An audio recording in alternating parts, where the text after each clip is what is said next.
On to local football now. The Anglian Combination Premier Division leaders Carrow are at home to Overstrand with the half-time score. Here's Mike Sewell. Well, in the first half here, Perry Cornfield and Paul Carman have continued their goal-scoring exploits after last week's win. Today they got a goal each, and it's half-time. It's 2-1. Overstrand took the lead, though, in the 7th. A very good second half. Half-time score here is Carrow 2, Overstrand 1. Thanks very much. Mike Sewell reporting from Lakenham.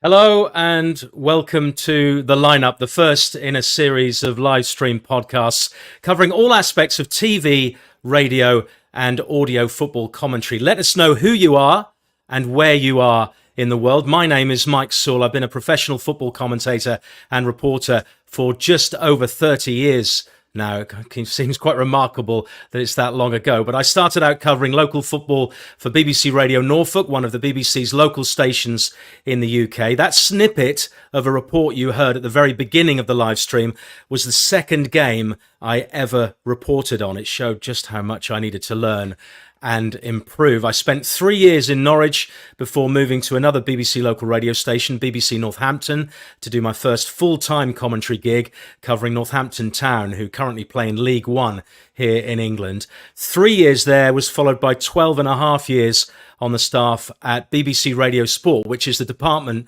responsible for sports coverage on BBC Radio 5 Live, which is a UK network, news and sports network. I primarily worked on English Premier League and Championship football, both commentary and reporting. And then in 2012, I left to go freelance. And since then, I've worked for 5 Live. I've worked for Talk Sport, UEFA.com. Those are all audio football commentary. And then I branched out into television commentary at that point with Arsenal Football Club and English-speaking world feed coverage of Major League Soccer and the Dutch Eredivisie, which I currently do alongside coverage of the Spurs women's team.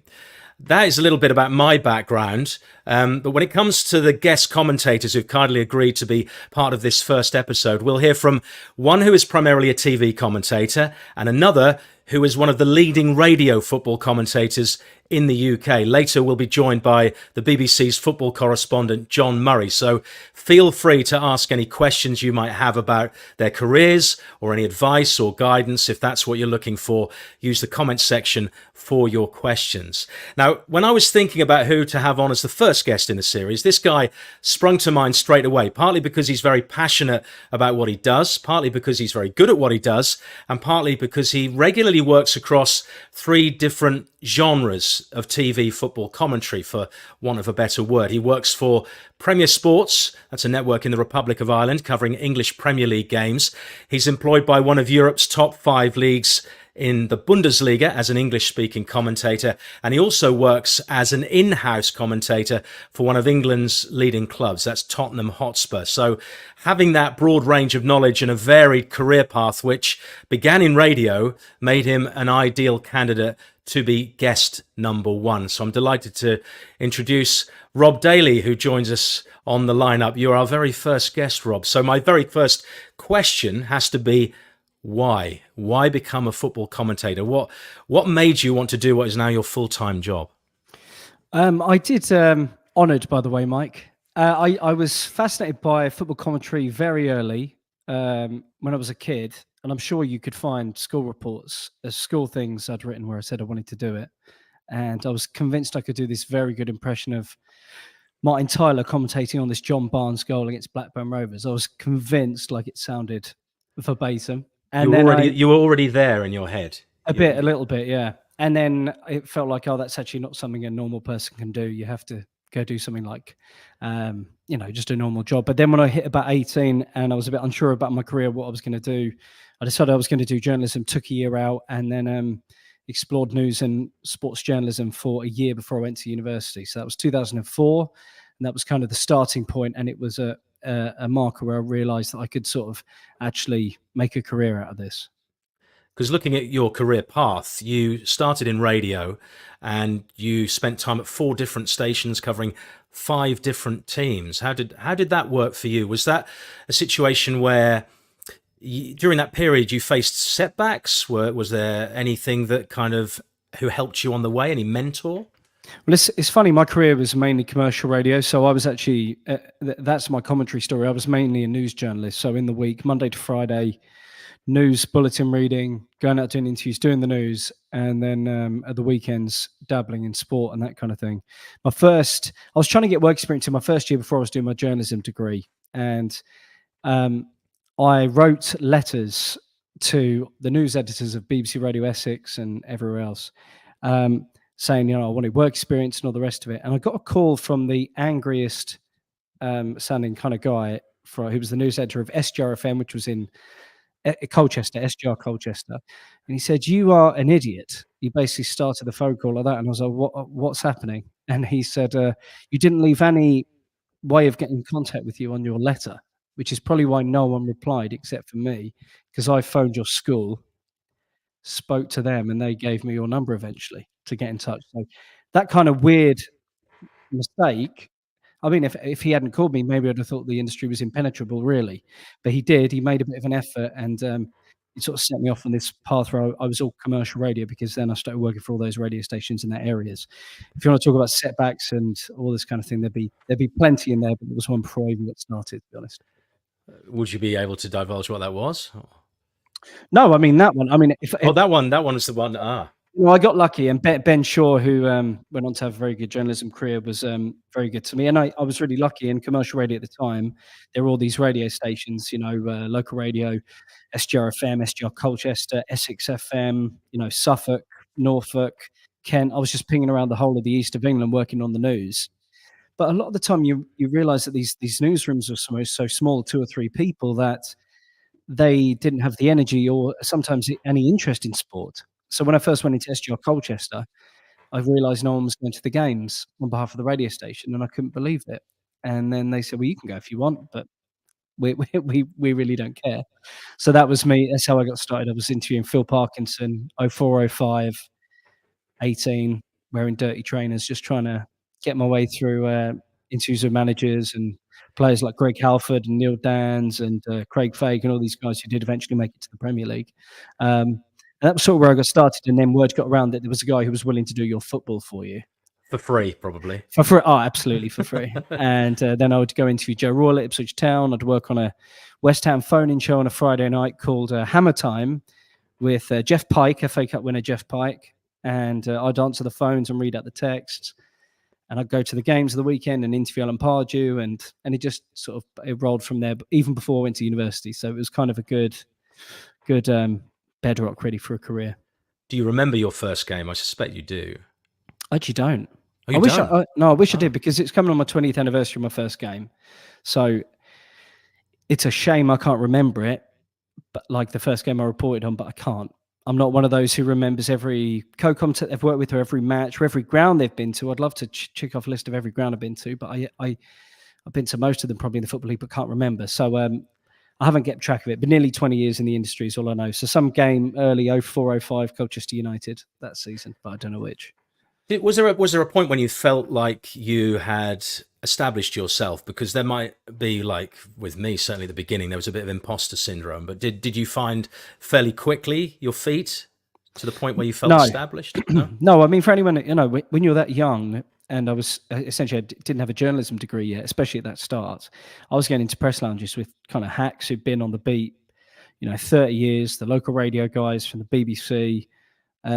It was actually pretty intimidating. I mean, a press lounge can be a bit of an intimidating place to like a young journalist, and it probably about 6 months ago is when the imposter syndrome kind of quietened down, to be honest. It's I'm obviously much more comfortable with what I do now, but it took a long time to feel like I belonged anywhere near the sort of, asking Joe Royal about formations or whatever felt like, like I wasn't quite, on the same level as him to have that chat, but I was doing it anyway. How much did you do? How much work did you do aside from actually doing the games initially? I was one for listening back and critiquing myself quite heavily certainly in the early part of my career. Were you that way inclined? I was more a bury my head into the research kind of person. So it would, my self-analysis. I mean, what was really good was my news editors were excellent at giving me feedback on the news side of things. So that was my broadcast voice, my editorial judgment, all these things that overlap into commentary, as you know, because you're being a journalist in real time in a football commentary. And it was, my news editors were amazing. They really developed my voice, and a lot of that, a lot of commercial radio at the time was about keeping news stories. You had to write a 15-second cue and no more than a 15-second clip and summarize a whole real complex story about the council or something. And you just learned how to be succinct and accurate. And it was only really when I had access to stuff later in my career, like reruns on, say, ESPN, or I could watch it back on UEFA's website or something, that I was really doing that kind of self-analysis of my commentary, really. Did you hate the sound of your voice initially? Oh, yeah. Yeah, that was a big insecurity at first. I remember at uni, in my first year at uni, we had, because I'm from Clacton-on-Sea, and I wouldn't say I had the strongest Essex accent in the world, but, and I was a bit more like squeaky, a bit like, a bit like me on that one. When you played that to me earlier in the day, Mike, I just knew that guy. Like, that was so familiar, that feeling. And, and I got a lot of, the news editors when I was early in my career just wouldn't put me on air. They were like, no, your voice isn't strong enough. So it just took a long time, and it took a long time to kind of get over that a little bit. But, my voice has changed probably as a result of my career, like my actual real life voice. It's strange how that works, but that was something I had to kind of get over a little bit. There's one thing you say there makes me think that, and it sums up the journey for a lot of us, is that it's such a subjective industry, because one person's favorite commentator is another person's, I need to turn the dial off. It's such a subjective thing. We all have our favorites. We all enjoy listening to certain people. So that obviously that makes it hard. And I know for certain that you and I, at one point, not that many years ago, maybe 5 years ago, sent showreels in to the same people. And when we had a chat about this afterwards, we both came back with similar responses. That I think verbatim, we weren't their taste, basically. No, the feedback was so specific. And it was about, sounding too similar to other people or something like that. And then when me and you knew we were on the same, run at maybe getting this thing, and our emails were verbatim, word for word. So I took it with the biggest pinch of salt, sort of a fistful of salt, that maybe it wasn't the most thorough listened to of my work. So yeah, but these things happen. It's a very subjective industry, and that's fine. I've got opinions on commentators, and it's the way it is. And a lot of it's to do with timing as well. You could be sending that show reel in at just the right time when they're looking for somebody, or at the time when they're overrun with commentators, and it's not necessarily your ability, it's the fact there just isn't a slot. Yeah, exactly. And it wasn't John Motson's big break, a famous FA Cup tie that Newcastle Hereford, yeah. Exactly, Newcastle Hereford, that so you would maybe just have these moments that might kickstart your career. Oh, I've had some really good moments, and I have been in the right place at the right time, a lot of the time, to sort of kick up a level and that kind of thing and do new things. But yeah, there's definitely luck involved, but there's definitely self-reflection and self-analysis and work and all these other things that a lot of other people are willing to do too. Having a thick skin helps as well, doesn't it? Yeah, that took a little while. I do horrible things early days, like I'd be covering a local team and I'd just go, I wonder what they thought on the forum of that commentary. And forums are brutal, that would kind of get to me. But now it's pretty, a bit of stick on. X, formerly known as Twitter, doesn't get me too bad. Did get a great one when I came off. I was doing Rangers live game. It was like a Europa League qualifier on Premier Sports in the UK. And if the tweet had a load of bad language in it, but it finished with, "Where did they find this guy?" in a skip, which I really liked. Like, they just found me and put me on air. So yeah, it's fine really these days. Yeah, I think a funny response, if possible, can always go down well, doesn't it? And it kind of might win somebody over. That's true. Yeah, it's a tough thing to be able to take that criticism on board and not be deterred by that or being turned down for jobs. Was there a point where you thought that you may not get to where you wanted to get to? Because clearly, I'm guessing your ambition was to be doing what you're doing now, but was there a point when you thought, actually, this is my level, I can't get any further?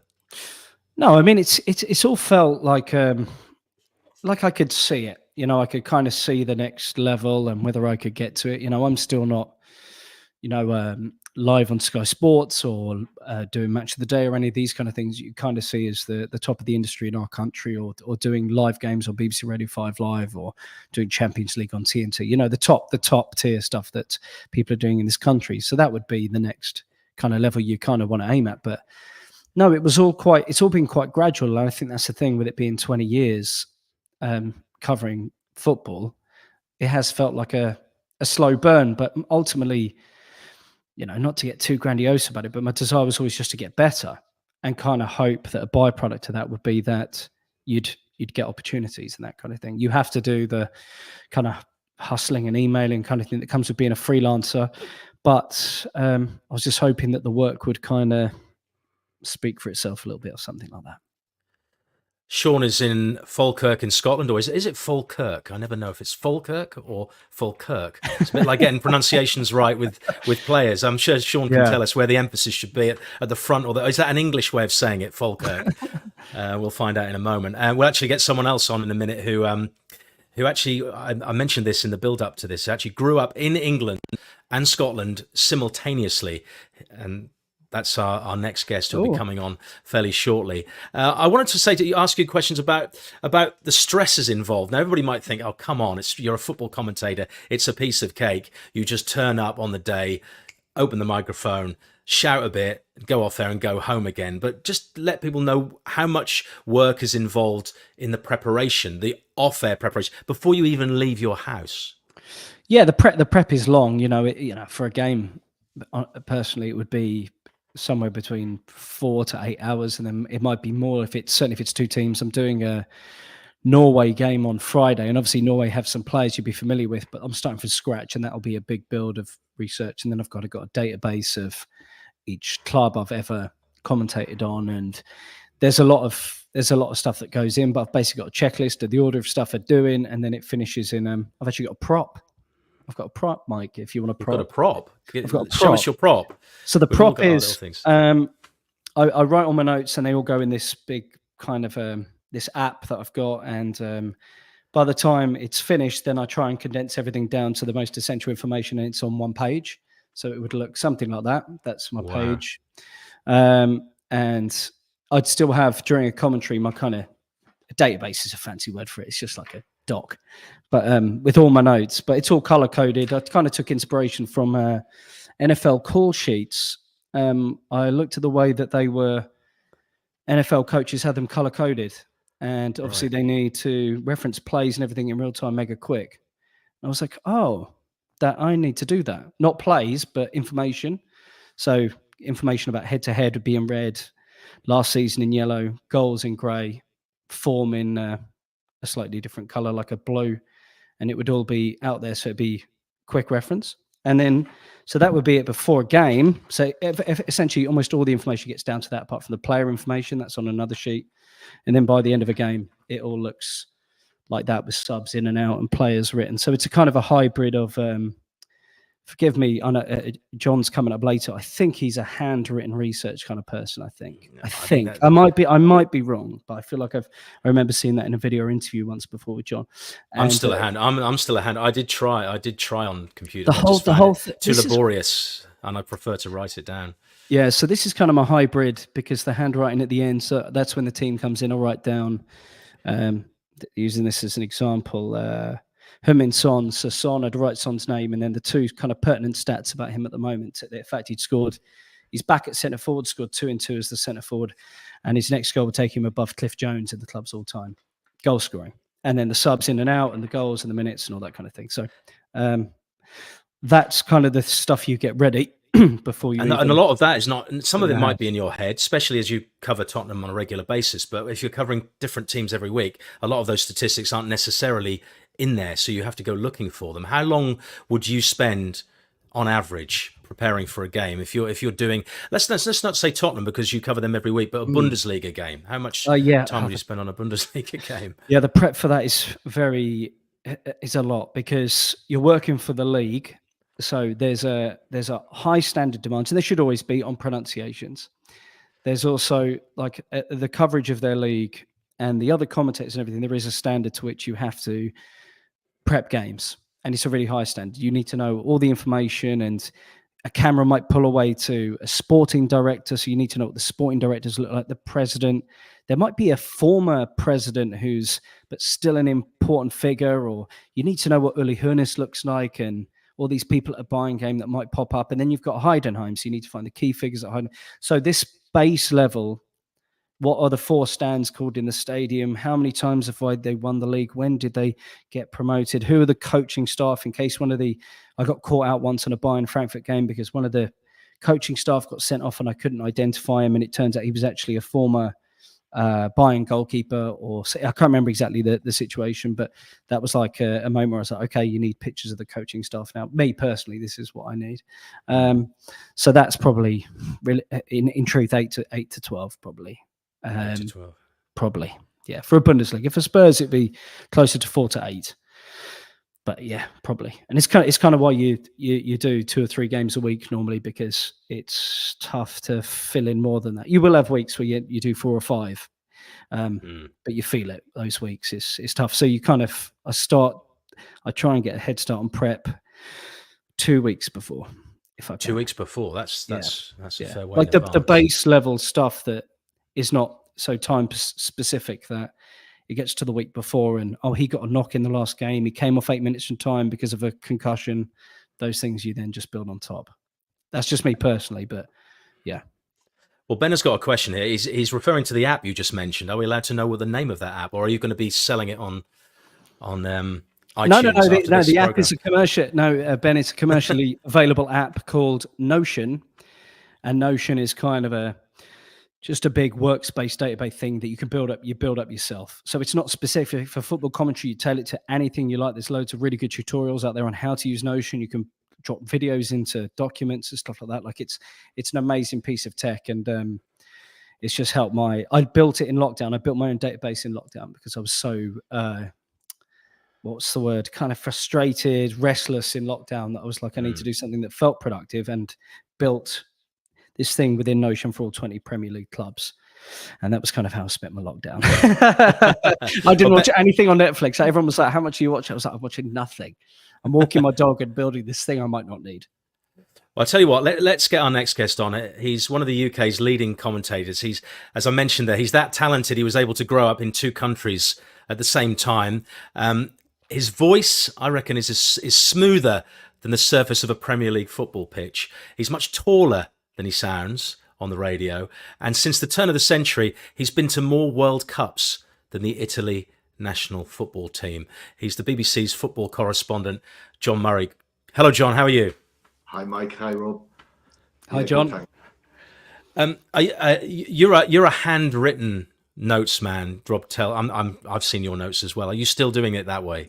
Yeah, very much so. And for the same reasons as you said, Mike, I like to write it down. I like to just have it all written down. And I just know that if I did it off a laptop or whatever, it would be,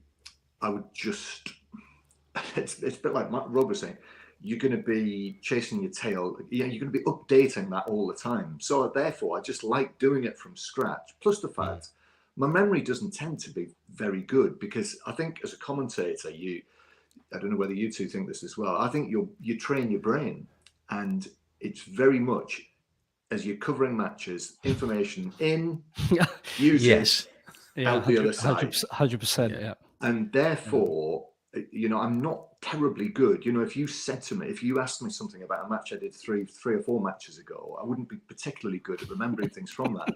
So therefore, that's why I do everything very last minute, and actually that's how I've lived my life. When I was at school, university, work, this, has always been last minute. Again, I feel that that's something that I'm just attuned to, and now I'm in my late 50s. I'm not going to change. It's so funny. I feel like this is kind of journalism in a nutshell, a little bit. Like especially when I was in news, you'd become an expert about something for a day, NHS funding in a local district or something. And then the next day, someone would go, "What was that thing?" And you go, "I can't remember, but I was talking to the head of the NHS, whatever, Suffolk or whatever about it yesterday." It's kind of, it's journalism a little bit, isn't it? Kind of. You write your notes, John. You tell me that your initial aim was to be a written journalist rather than a radio journalist. I would say that it was an option when I first thought about this as a career, but I think quite quickly it was really broadcasting that I leaned towards. So it always remained an option all the way through university, really, when I was doing more writing there than at any other point. But then towards the end of that, very much swung in the direction of broadcasting and never veered from that, really. And I've done relatively little writing, actually, over the years. It's been vast majority broadcasting. Now, in terms of, you were quite keen on going on a postgrad was it radio journalism or broadcast journalism? And you nearly didn't get in anywhere. It's hard to imagine that now with the position you're in, but you were turned down by a lot of people. I very similar sort of path to Rob, actually, in that I did, as you say, a radio journalism course. So that was a 1-year postgrad course. So my degree at Lampeter in Wales was geography for 3 years. And then when I was there in the last year, careers advisor, I remember clearly sitting in the office, and the careers advisor, having heard what I had to say, said to me, "Have you ever thought about radio journalism?" And when he said that, it really, I thought, yes, that's exactly what I'd like to do. I'd love to do football commentary on the radio.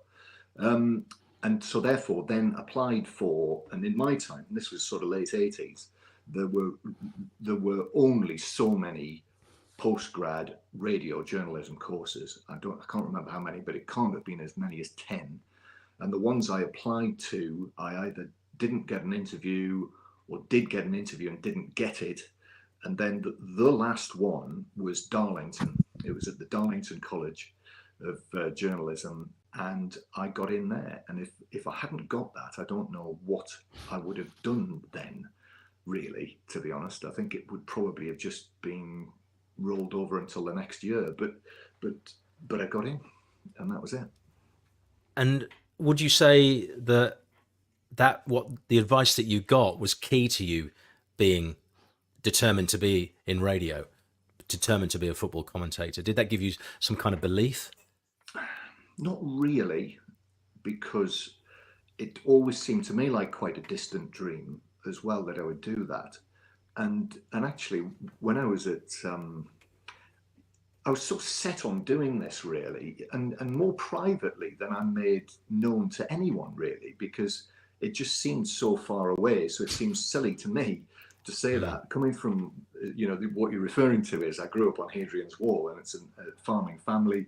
So in the traditional sense, i.e., one side of it, technically Scotland, or at least, way back, and the other side of it, England. But it's, it's a hill farm, and my family are still, all my generations going back are farmers, really. And growing up in rural Northumberland in a, very, very agricultural area, it seemed ridiculous to me to suggest that doing what I do now is something that I might have done. So, even my mother, I remember my mother, even when I was at school, was sport mad, very, very sporting family. But also I was very keen on, I used to write everything down, cricket scorecards, football. Even then I was writing down. I've done it all my life, writing down football and sporting facts and figures. And I remember, very often that would be at the expense of schoolwork. And I remember my mother very often coming in and saying, "What are you doing that for? That is going to be the road to no place." And as well, go and harvest the corn, John. Yeah. Exactly. And a teacher at school I remember as well, I was very fond of one of my geography teachers. I remember telling him that this was the plan, and I remember him saying, "Don't think so. Don't think you'll be able to get into that." Have you seen him And, recently? no, I don't think we ever had the conversation again. And I mean, he was sports mad.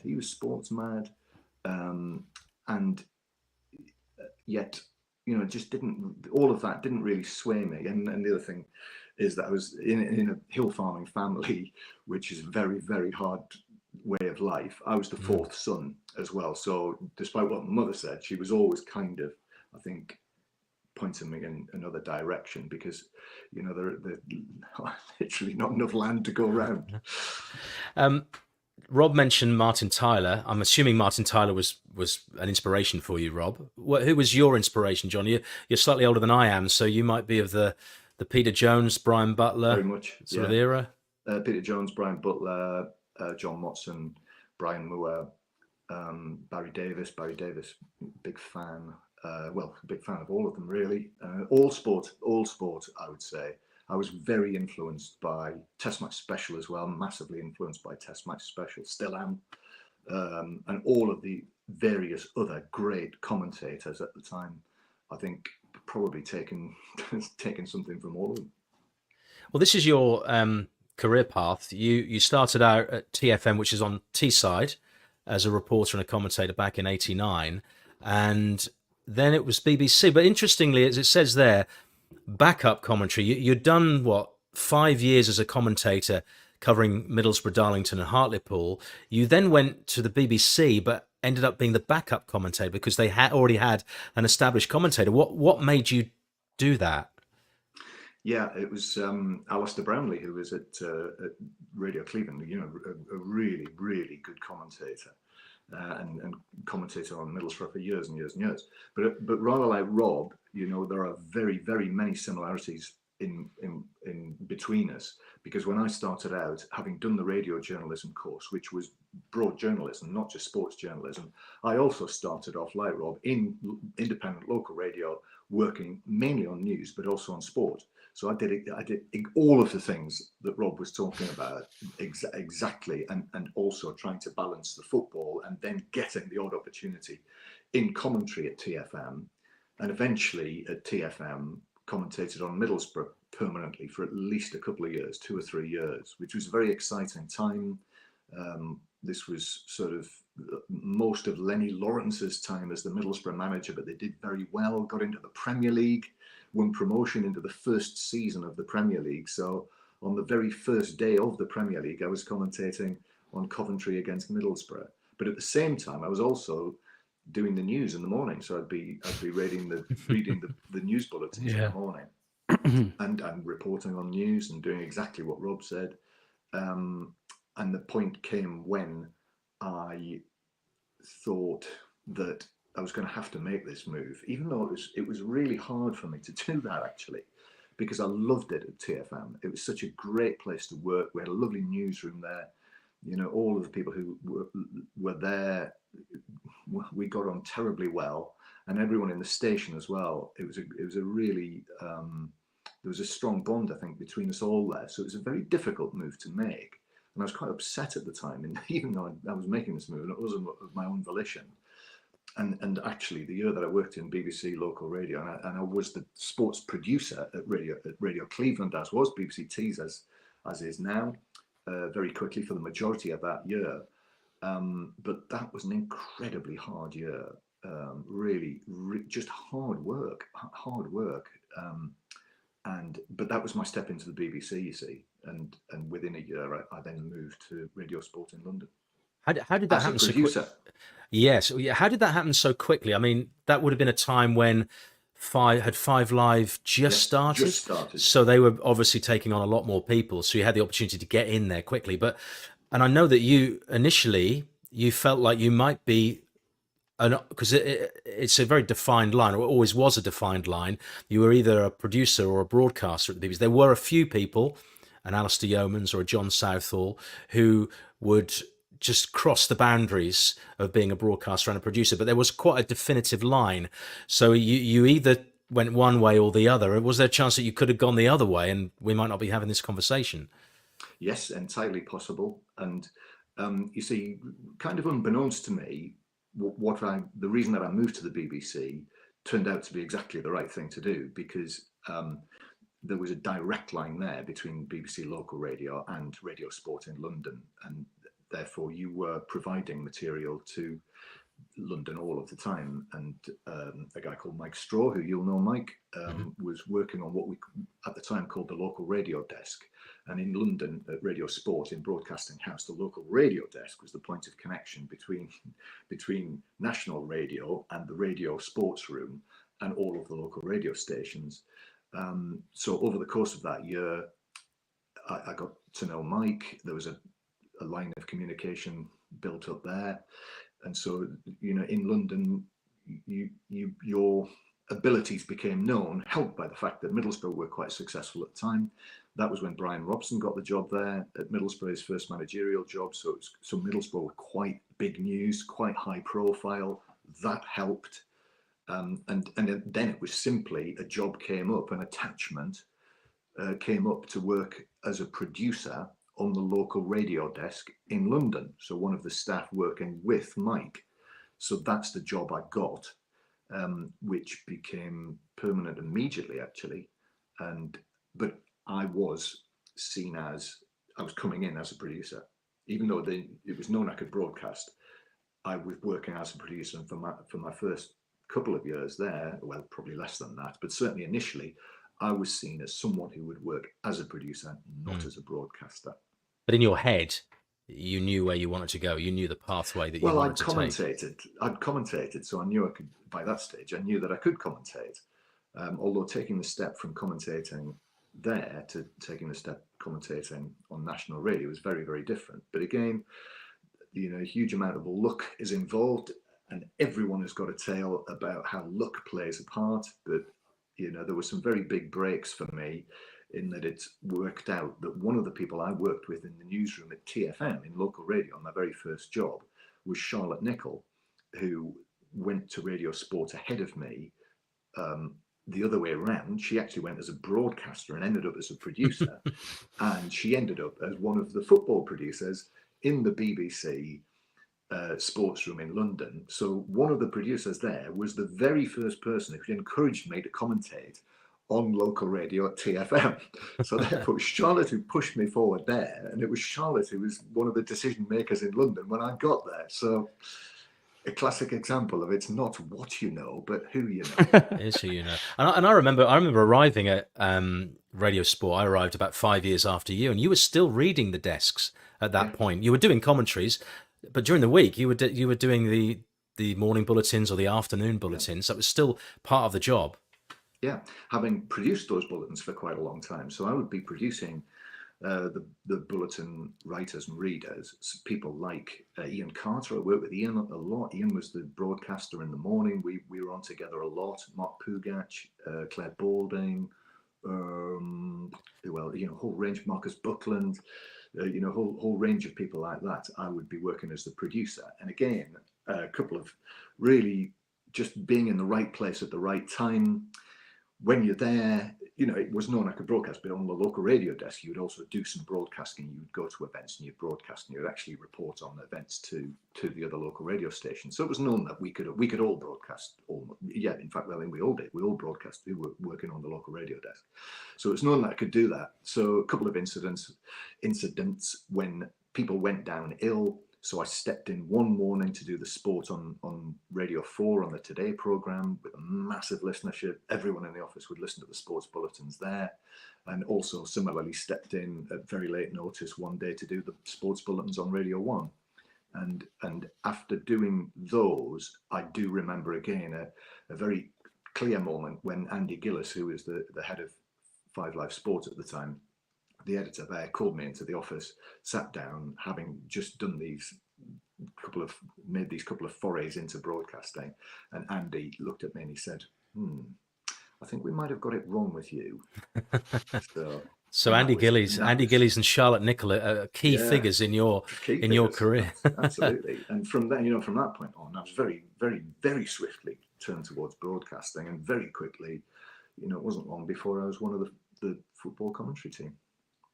We've got a question, actually. Well, let's get to the questions. Ben says, TV dictates kickoff times now. Do you prefer the fluidity of the schedule, or is there something magical and quite traditional old school, so to speak, on a Saturday afternoon? It's a question for all of us. Rob, you're the younger of the three of us. Yeah, no, I love a Saturday 3:00 kickoff, I think. From a freelance point of view, the fact that the games are scheduled kind of later and later, we still don't know, like the later rounds for April, for example, in terms of trying to factor in other work and your personal life, which is also trying to like run simultaneously while you're up and down the country at the weekend is another kettle of fish. But no, you got to love a 3:00 Saturday kickoff still, I think. John?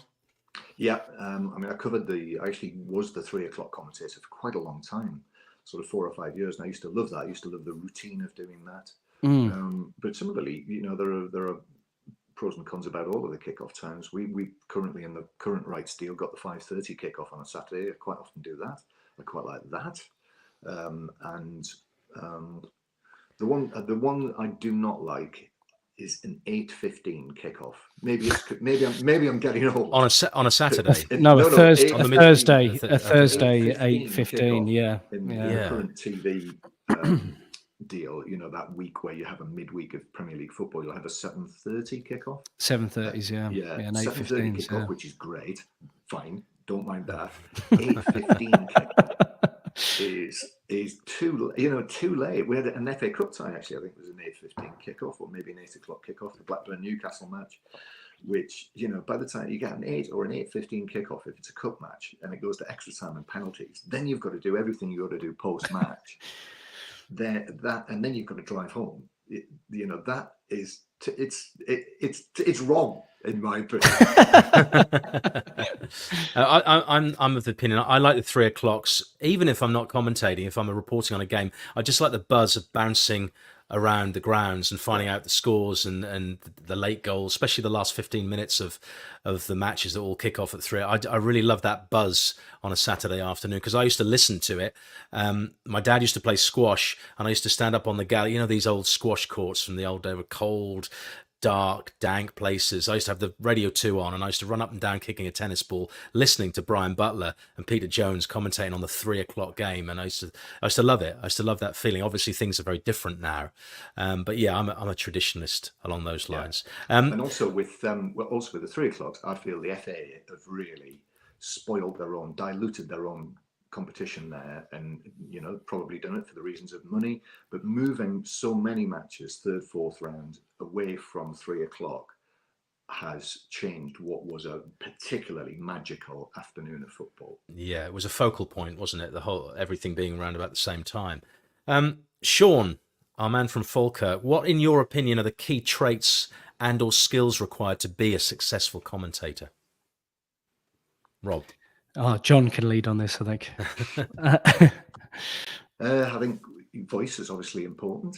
I think, as I always say, and in the last couple of weeks, I've been into a couple of universities at Derby and Coventry, and as I always say to them, anyone can commentate, and you can. Everyone does it. Anyone who's got a vague interest in sport, and probably most people who haven't, have commentated on themselves in the playground. Whatever, so it's in the garden. In the garden, everyone can do it, but it is difficult to do it very, very well. But you learn from experience, and I would say, we were in a great position when I was starting out. For much of my career, I'd be commentating alongside another commentator. So the matches we would do on 5 Live, going way back, it was the tradition that there would be 2 commentators. So it'd be 2 commentators, and a sum are at half minutes, and Alan Green or whoever would do the next 22 and a half minutes with the same summariser. And what actually that did to me was, it was like working in an academy. So I was actually doing the job, but I was learning from and almost always a more experienced commentator that I'd be sitting alongside. And it is different when you're there. When you're there with your work head on, thinking, am I going to go on again? And just listening to the way that people who were very, very good at their job did it. So learning in that way, I would say, is crucial. Words, obviously, words are the most important tool that you've got, particularly, generally in commentary, but certainly as a radio commentator. So words and phrases and how you describe things. Do you read a lot, John? Are you a book wow? Because it does strike me that your style and the way that you describe things. Obviously, you've got the voice, but your vocabulary is quite diverse. And does that help the fact that you read? Well, again, this was again a piece of advice I had from one of our old editors, Gordon Turnbull. Very, very early days, Gordon said to me, "Read as widely as you can, not just sport." He said, "Read as widely as you can. Look at think of the words that if you're reading John le Carré, whoever it happens to be, think of the words, think of the phrases. Is there something there that you can use?" And I've always done that. Is there just on that subject? This is something that's just popped into my head. What's your view on? We talk about prep. What's your view on having a line written down, or something specific? Specifically, if it's a big game and you know that there's the key figure in that game, or there could be a key moment. Somebody's moved clubs and they're playing against their own club. Do you ever write down a line, or do you just lodge it in there and have it ready to? No, I wouldn't put it. I wouldn't trust myself to have it in my head. You do write it. Yeah, I'd very much do that. But again, I would say I've had it always where something's going to happen and you are preparing for it. I've had it always where you will be perfectly prepared. You'll have written down, it's not reams of stuff. It's just words or lines. You'll have it written down. You'll have it prepared. And when it happens, you cock it up. And you think, I thought I was ready for that, but I wasn't. And then I've had it the other way around, where something of great significance will happen. You're not prepared for it. You're not ready for it. It comes out of the blue, but you do it brilliantly. Yeah. But I've also had it the other way around as well, where I've prepared for it and you do it well. And something happens where you're not expecting it and you do it badly. So there's no rhyme or reason. But another little story there is, the one I remember was particularly, because it was such significance, was the Euros, the final of the Euros, when England were in the final. And naturally, of course, there's a lot of talk about England having not won anything since 1966. There's a lot of airtime that week. You are naturally asked, what are you going to say? So I lost count of the number of times on air I'm asked that week, what are you going to say if England win it? What are you going to say at the crucial moment? And of course, that then gets in your head and you think, what am I going to say? And I spent the whole week thinking, what am I going to say? What am I going to say? Did you have, you didn't need it, but did you have anything prepared? Well, as far as I can recall, I will have written things down, but I remember walking out of the hotel in London to go to Wembley that morning. I remember walking along the street to Great Portland Street Station thinking, I don't know what I'm going to say. I don't know what I'm going to say. As it turned out, obviously they didn't win it, but then also it was all completely overtaken by events that happened at Wembley that day. With I mean, extraordinary. I hope I'd never have a day like that again. Rob, what about you? Are you someone who has things lodged in your head, or do you? It would be more that I would think over and over again about what could happen. So the drive, a lot of the time, especially going into Tottenham, would be the drive in would be thinking about the possible things that could happen and not just thinking about the kind of areas you could go to with what you're going to say. There was one notable one because Tottenham, in Tottenham's recent history, because we knew that Harry Kane was going to become the club's record goal scorer. So you're kind of thinking, okay, I'm working for the club. He might go down as the club's greatest ever player. This is a time capsule, and they kind of are, aren't they? I mean, you think of the '66 World Cup final and the kind of, I imagine those kind of things that were running through your head, John, ahead of the Euros final, about how defining those lines can be. But I was really wary of overcommitting something to a full sentence. The things I said, I'd obviously thought to myself because they came out actually quite clear and concise. And it wasn't just completely, they were too, they were alliterations and kind of things that I'd obviously thought about in my head. And the actual thing I thought I was going to get to in that moment, because you knew that moment was coming, I didn't mention at all. But it still was fine. So it's tricky. I know people do it a myriad of ways. I certainly, but that would be kind of my way of doing it, I guess.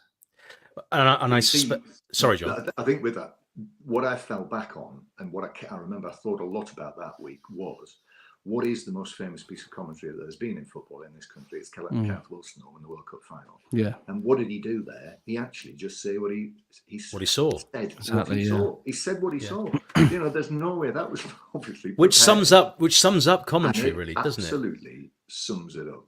and what's the best, what is the best way. But then again, you can't be sure that something like that is going to happen. So I remember chatting to Ian Danta on TalkSport, and him once. I think we've been talking about commentary for a while, and he just said, "Look, you just got to call the game."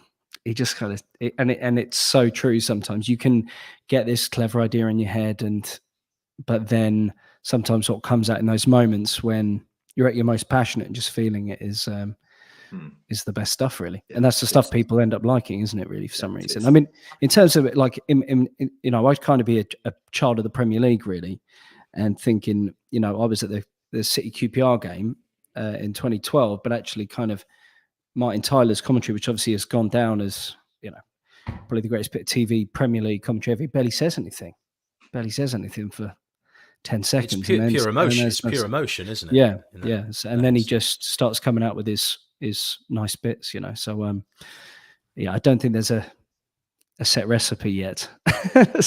Sadly, I don't think. Well, look, those moments, clearly you could be nervous ahead of those games, John. Even you, John, with all your experience, you can be nervous on those days and you're thinking, what shall I say? Well, the next question comes from somebody who's about to do their very first radio commentary. So you're getting good advice here, Jack McLean. First radio commentary on Sunday. How should he calm his nerves? John. How should you calm your nerves? The difficult thing, and you've probably gathered this already, is that it is something that you can't dip your toe into. Because if it's a football commentary, it's 90 minutes, and you have got to commentate for 90 minutes and more. So you can't have a little practice. I would say just feel. I'll tell you what always makes me feel better if I've done the preparation that we've been talking about, and once I've finished that, which is laborious and takes a long time, just as Rob was saying earlier. But once I've done that, I always think I feel prepared now. I feel prepared to go and do the game because I feel like I've done the work. And not everyone will do preparation to the same level and same amount.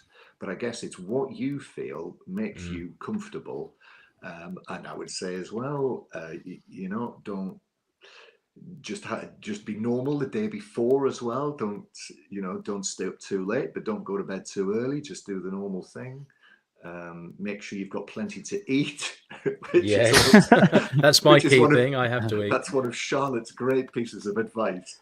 Charlotte Nichol always says to me, as long as you've had something to eat, and make sure you've got something to eat, because you don't want to feel something to eat and drink so you've got that there. Yeah. Room temperature water as well, Jack, is a good one, because then it won't dry out your larynx. Don't avoid tea and coffee too close to the game, I would say. I don't know about you guys. I don't know if you agree with me on that. No, I actually find a lot of hot drinks are good for me, actually. Are they? I don't know why. Yeah, I don't know why, but I like it. The one thing I remember, my first commentary, which was Dagenham versus Chesterfield. That'd be like the first on-site radio. I'm holding the whole thing, the full 90 yourself kind of thing. Was that in terms of now, if I do my prep, I know I'm prepped. I remember back then going in thinking, I don't know if this is enough.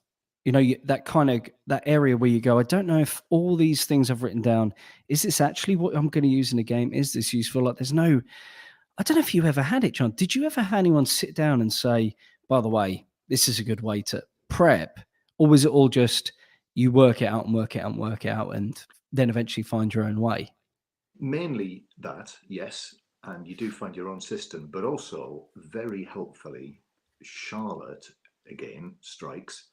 And she, in my very early days, got Ron Jones, who was one of the very established radio commentators at the time, to come and talk to us all at TFM. And Ron, I remember when he spoke to us, he had like a checklist. He said, I remember him providing this checklist for us of things that you need to have and have thought about in advance of a commentary and things you might say. And I didn't write it down, but it's always been in my mind. They're the basics. They are the basics. Yeah, it is the basics. And it's not just about statistics as well. A lot of it is know the stories, know the editorial, know the context of a game. That's the key thing. What the game means in the grand scheme of things. And in Jack's case, I would just say, don't sit in the seat too early. Just don't get there too late, but don't sit there mulling it over too much. Do all your prep beforehand and then get to the game and enjoy it and talk to people and just be around people. If you get to, I don't know who it is that you're covering, but if you get the opportunity to talk to anyone involved with the teams, that'll just give you those little nuggets that you can throw in during the course of the commentary and also relax him ahead of the match. Let's move on to the next question. This is from Thomas. What's the main difference between being freelance and working for an organisation? Which one do you prefer? Obviously, Rob and I are currently freelance because we work for different people. John, when you were at TFM, were you staff or were you freelance? Yeah, I was staff there as well. So you've not actually worked as a freelance? Nope. No. Well, this is a question for you and I then, Rob. You tackle it first. Well, I've only ever been freelance, actually. I've never. You've never had a staff job? No, okay, well, I'm in the middle. Yeah, so yeah, I mean, in terms of being freelance, there's lots of work and chasing work and trying to find that core of clients that you're kind of working for. When you get to the level where you're trying to have a career in it, you need kind of 3 or 4 major, in my case, 3 or 4 major clients that you kind of work for to keep you going. There's freedoms in it because you can take 2 weeks off if you want, and the only thing that's stopping you doing that is the idea that you're not going to make money or work that week or maybe miss an opportunity and that kind of thing. At the same time, you're kind of your own harshest boss, and you don't let yourself take the time off because you're worried about other things, about someone jumping in and doing a great job or not earning that money and that kind of thing. So it's a mix, but I quite like what I feel like is a freedom of a freelance work. Yeah, they are very different. I mean, I spent 15 years on the staff at the BBC, but firstly at local radio level, then at Radio Sport. And the switch to freelancing came as a bit of a shock. It took me several months to get used to it because there was so much more involved. Because like you say, you have to get out there and get the work. You have to do your own accounts. You don't get sick pay. You don't get holiday pay. And you don't have to worry about getting paid. That's one of my biggest bugbears. You do a job, and then 3 months later, you're still chasing that payment for that job. And so you're having to make sure there's a cash flow coming in and certainly over the summer, if there's no tournament and you're not working on a Euro or a World Cup or something like that, then you've got that little gap. You've got to think, well, I've got to spread that money to get me through June and July before the season starts, or actually through to September by the time you get paid. There's all those extra things that you have to do, and it can get you down at times. As often I think to myself, gosh, if I was working back at the BBC again as a staffer, all I would have to focus on is the job. But of course, I think the one advantage for Rob and I is that and I know you can ask the question, John, and you can do the odd extra thing, but you are probably quite limited into what you can do. Rob and I can pretty much take anything as long as there's no conflict, and we have that opening. If you can get the work and get the good work, then you can improve your salary as well. So there are swings and roundabouts, and I think when you're married and you've got children, it makes it you're a bit more on the edge of your seat when you're freelance, so to speak. But like you have, Rob, you've got 3 or 4 solid gigs, and that helps you to relax. And once you've got those 3 or 4 solid gigs and you haven't got all your eggs in one basket, and I'm not talking about John, I'm talking a freelancer who might have all their eggs in one basket, that can really help as well. But I think they're very different animals in approach. And there were great things about being at the BBC because you could just focus solely on the work and know that when you went away for 2 weeks, you were going to get paid. But the other thing is that there wasn't as much diversity. There might be nowadays because of social media and everything's very much multimedia. But in the early days of it was very much just radio and a bit of TV. In fact, John, you told me ahead of this program, and I couldn't believe this, for all your radio commentaries, your hundreds of radio commentaries, you've never done a live-to-air TV game. No, that's true. Yeah, never done a live television football commentary. So, have you wanted to, or what's? I think it's odd that someone who's done as many commentaries and as many big commentaries as I've done has never got the opportunity to do that. Well, that's not strictly. Maybe you're just too good on the radio, John. Well, that's what it is. I think this is part of. I think that is I think it's part of it that I was very much pigeonholed, seen as a radio commentator. So in actual fact, I could have, there've been opportunities when I could have left the BBC to go and become a TV commentator when I would have done live commentaries, but I have decided to stick with it, which, in some ways goes back to Thomas's question, partly, in that, being BBC staff suits me. I like that security and certainty as much as there is in any area of broadcasting. In media, yeah. That does suit me. Can I ask you a question, John? Actually, sorry, about using your personality on air with TV compared to radio. I know you've just said you haven't done TV, but it seems more important to me. I was listening to a commentary recently where there wasn't a great deal of personality in the commentary itself between the commentator and the co-com. It was almost more like a TV commentary to my mind, not the way they were describing where the ball was, which is obviously a different skill, but in terms of just telling you what was happening, and kind of that was it. Whereas when I listen to you, there's so much warmth and personality with your co-com, and that seems, I wonder if it's actually a more important trait on radio, and how much you're aware of those moments where you have to kind of ease off your personality, or if you're just completely authentic through a whole commentary. Yeah, and I would say obviously there are lots of different types of commentary, and I think it's easier to sound more genuine, I think, in a radio commentary than it is in a TV commentary. For whatever reason, I think there is that constant flow in a radio commentary, whereas in TV there will be there just are gaps, and then when there are gaps, which I think a good TV commentary should have gaps, then you're therefore. I mean, when I've covered matches for Match of the Day and done that TV commentary thing, when you are describing a goal, whereas in radio it would pretty much be a constant. You would be talking, you'd be describing what's happened, what it means, the significance of it, and that would come one after the other. So it's very natural there. I find that when I do that on TV, you will say something, then you'll stop. And as soon as you stop, you're thinking, what am I going to say next? And that's what I mean. That's what I mean in terms of it, not until you've done it a lot, when that will become second nature. But I think it's just easier, and I think it's the nature of the medium on radio, because it's a more intimate medium. Because radio is what it is, that I feel like you've got extra license to do that. But also when I was, and I still feel the same way now, when I'm commentating in local radio as I did, your listeners, the majority of your listeners in local radio will be very invested in the team that you're commentating on. Whereas when it's national radio, only a small number of the listeners that are listening will be that invested as a supporter. So therefore, most of your listeners, I feel, are a general audience. They might not be that interested in sport, might not be that interested in football. You might be just keeping them company.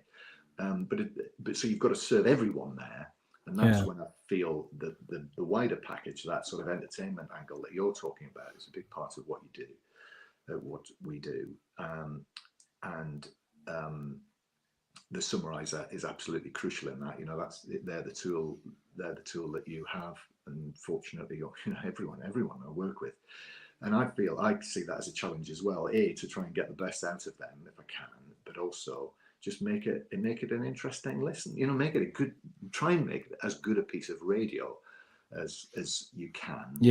While at the same time not forgetting the basics. And sometimes you're right, Rob. You do get the balance slightly wrong, and I'll finish a game and I'll think, maybe I should have been more on the match, as it were. Right. Yeah. It's a balance that one game you'll get it right, the next game it's not quite right. It's quite wrong. The next game it's right again. Just to say, Jack's game is Norwich City women against QPR women for my old stomping ground, BBC Radio Norfolk, 2:00 kickoff on Sunday. So all the best, Jack, with that. And as Ben says, transfer the nerves into excitement. and that should help you through. Sean has got another question on the subject of freelancing.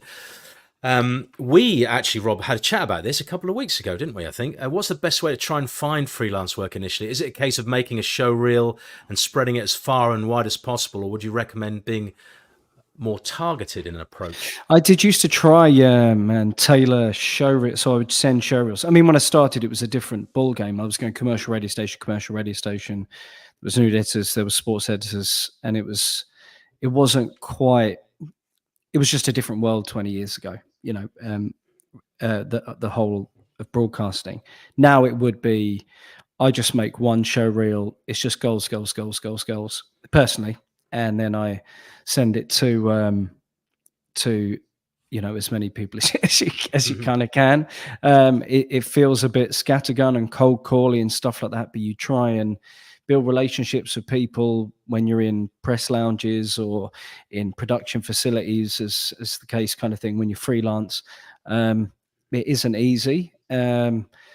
But yeah, a show reel and all that is quite a good start. I still haven't got to grip with social media. I don't really know how to use it properly and trying to exploit that to showcase your work to the best of your abilities. But increasingly, as much as I'm kind of loath to say it, because it's how the whole 90 minutes goes is so important to me, that how things sound on social media and when they're clipped up and that kind of thing is becoming increasingly important to catch the eyes of producers who maybe don't have time to sit and listen to a full 90 minutes. They might hear you do something good on one goal, and suddenly that might open a door somewhere.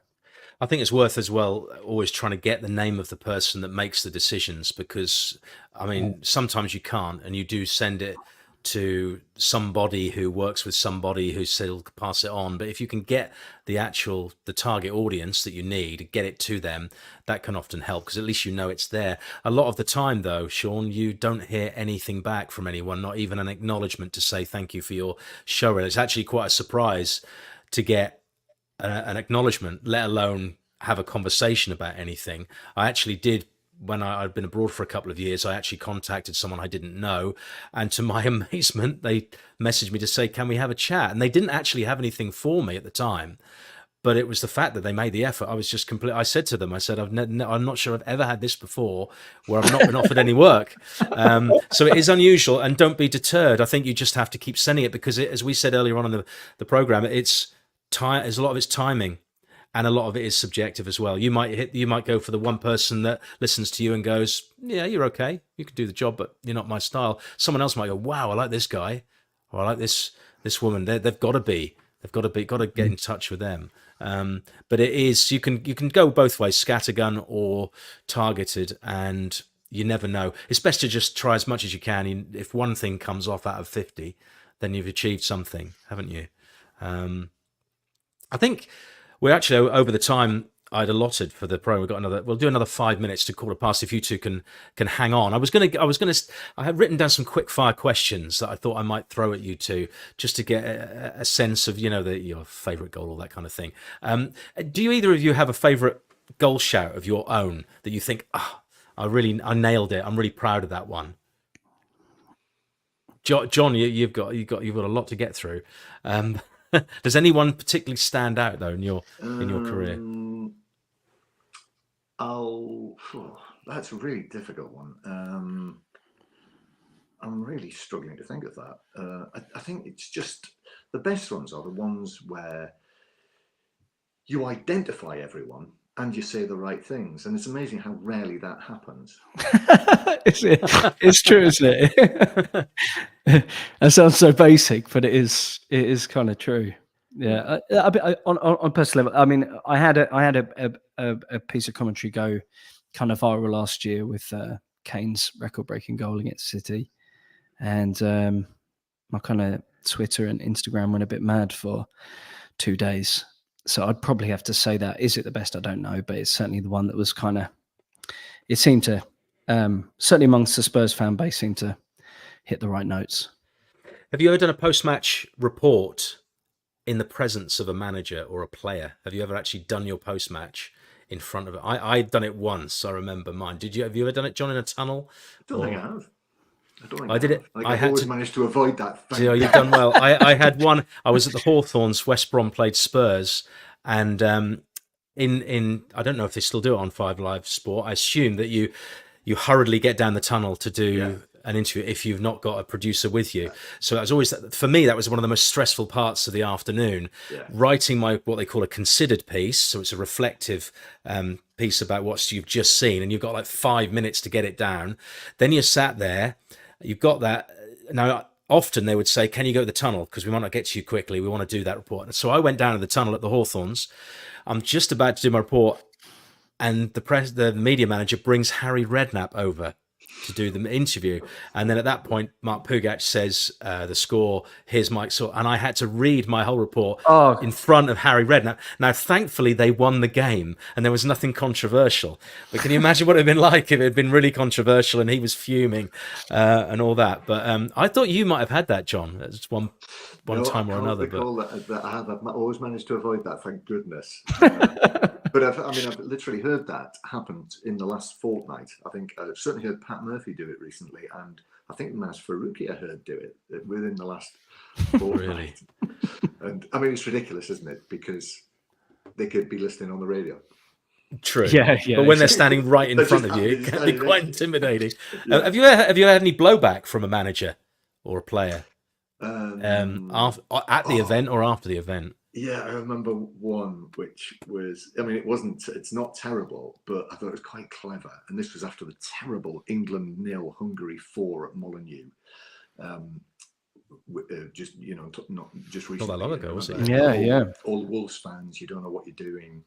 And things were not going well for Gareth Southgate at the time. And they brought out, so I'd interviewed Gareth Southgate. Raheem Sterling had been brought out, so they brought out all the experienced players, and then Harry Kane comes along. So interview Harry Kane, and during the course of that interview, I have to ask the question, because you've heard what the England fans have been saying in the stands. I can't remember how I phrased the question, but it was something like, what would you say to the Wolves supporters who are saying Gareth Southgate doesn't know what he's doing? To which Harry Kane said, I find it really disappointing you've asked me that question. Which wasn't, but it was really impactful. Quite cutting in a way. Yeah, and that's really stuck with me, that. And actually not kind of him. No, well, thing to do. Yeah. Yeah, very much so. And actually, I thought it was quite revealing. And it's very much in my mind, if things go well this summer, that whole what happened there and everything around that, and also because I thought it also, when I say revealing, I think it also, because as you say, Rob, for him to do that, I think demonstrated. Did it tell you something about Kane and Southgate and the bond, and yeah, it does. Who's the friendliest manager you've ever come across? Not the ones you necessarily work with, but the ones you've interviewed. Who's the most approachable? Well, for me, it is Gareth Southgate. Yeah. Rob, what's Ange like? You get to speak to Ange Postecoglou, don't you? Yeah, he's good. He's good. Obviously, he says, I think his pre-match, his Friday press conferences, I think, are particularly compelling. And with once you start to learn his themes, the areas he doesn't like to go down, and people are still kind of, I can watch a post-match interview with him and people try and hit the notes about how important is it you finish top 4, for example. That's a big thing right now. If you get into that area with him, he just does not like it because it's kind of not in his field of vision. He's not talking in those ways. So it's actually interesting the way when you're doing a manager all the time, and certainly had this when I was covering teams in local radio in the football leagues, you kind of learn what the managers do and don't like. And that doesn't mean, you can't ask them something difficult. It might be phrasing. It might just be really clean with your question. And a lot of the time not leaving too much in the way of opinion in a question. Because if they feel you're trying to, just give them even an adjective that you're loading into a question, that you're asking, wasn't that disappointing? If they say yes, that's them affirming the disappointment element of the question. So it's tricky, and you learn sort of managers do and don't like, really, to try and get the best out of them you can.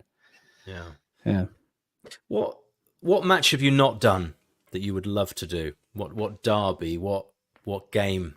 What teams would you like to do? I mean, John, you've done a lot of, obviously you've done FA Cup finals, World Cup, European Champ, but is there one derby you've not done? Is there one combination of teams that you've never had the chance to do that you'd love to do? So I think I've reached the stage where I have done most of them. It's kind of, for me, it's like it's now almost going to places that I've never been to before, and there aren't many of those either. So there are certain grounds that I've missed. Valencia, for example, is one of them. I've never done a game there. I'd love to go and cover. We've obviously done Brazil, but I'd love to do more South America. I'd love to do Argentina. So I'd love to do River Plate against Boca. Juniors, yeah, that would be Rob. An on-site Nou Camp Classico that'd be pretty good. I haven't done that yet. I mean, I haven't done major finals. Like I've done the odd FA Cup final, a couple of Champions League finals. I haven't done World Cup or Euros finals or anything like that. So all of those things would be in my line of vision, really. Finally, what is your next assignment? I mean, John, your last assignment was pretty remarkable. It's going to be hard to match Manchester United, Liverpool from yesterday. But what are your next assignments, guys? When's your next game? Just checking the diary. Well, I know the feeling, Rob. I know the feeling. For me, it's the internationals now, so it's England against Brazil. Wow. That's the next match anyway. There's obviously interviews to do during the week, but England-Brazil's the next match on Saturday. Cool. Rob? Norway versus Czechia on Friday. So that's going to be a lot of work because I don't know if I know many of the players. I know obviously there's Erling Haaland and Martin Odegaard and some of the names around the Czech team as well. But not sure how much time those two are going to be on the field. Well, exactly. Arsenal and Manchester City are going to be to do with it. So yeah, that might be a bit of work. Yeah. Well, thank you very much for coming on tonight. I really appreciate your time. We've overrun, but I guess we could talk a lot longer. There's lots of things to talk about. But thank you very much for your advice, your tips, your anecdotes, and telling us about your career paths. And all the best for the rest of the season. And hopefully, I'll see one or both of you before the end of the season. But thank you very much for your time. Appreciate it. Thanks, Mike. Thanks, Mike. John Murray and Rob Daly, thank you too for joining us on the first lineup. Thank you for your questions, everybody. We'll be back on April the 8th, Monday, April the 8th. In the meantime, though, it's goodbye.